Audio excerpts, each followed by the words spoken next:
നമസ്കാരം. Raf talks ഫുട്ബോളിലേക്ക് ഏവർക്കും സ്വാഗതം. ഫുട്ബോൾ ലോകത്തിന് ഏറ്റവും കൂടുതൽ പ്രതിഭകളെ നൽകുന്ന രാജ്യങ്ങളിൽ ഒന്നാണ് ബ്രസീൽ. നമുക്കറിയാം, ഓരോ വർഷവും നിരവധി സൂപ്പർ താരങ്ങളാണ് ബ്രസീലിയൻ ഫുട്ബോളിൽ നിന്നും യൂറോപ്യൻ ഫുട്ബോളിലേക്ക് എത്തിക്കൊണ്ടിരിക്കുന്നത്. വിനീഷ്യസ് ജൂനിയർ അത്തരത്തിലുള്ള ഒരു താരമാണ്. അതേ വഴിയിൽ തന്നെയാണ് ഇപ്പോൾ എൻട്രിക്കും അതുപോലെ തന്നെ മെസ്സിഞ്ഞോയും ഒക്കെ സഞ്ചരിച്ചു കൊണ്ടിരിക്കുന്നത്. നേരത്തെ ഫുട്ബോൾ ലോകത്തിന് ഒരുപാട് ഇതിഹാസങ്ങളെ സംഭാവന ചെയ്തിട്ടുള്ള ഒരു രാജ്യം കൂടിയാണ് ബ്രസീൽ. എന്തുകൊണ്ടാണ് ബ്രസീലിൽ നിന്നും ഇത്രയധികം പ്രതിഭകൾ ഉദയം ചെയ്യുന്നത്? ഈ ഒരു ചോദ്യം പുതിയ അഭിമുഖത്തിൽ വിനീഷ്യസ് ജൂനിയറോട് തന്നെ ചോദിക്കപ്പെട്ടിരുന്നു.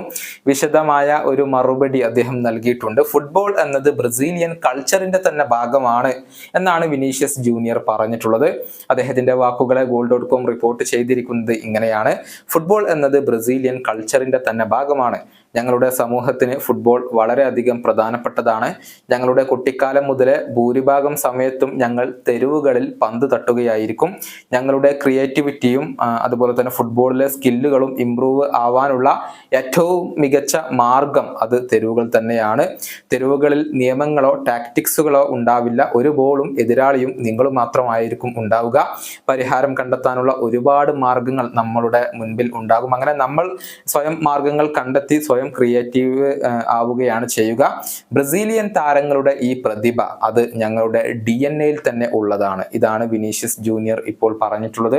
ബ്രസീലിൽ നിന്നും റയൽ മാഡ്രിഡിൽ എത്തിയ ആദ്യ 2 വർഷക്കാലം നന്നായി ബുദ്ധിമുട്ടിയ ഒരു താരമാണ് വിനീഷ്യസ് ജൂനിയർ.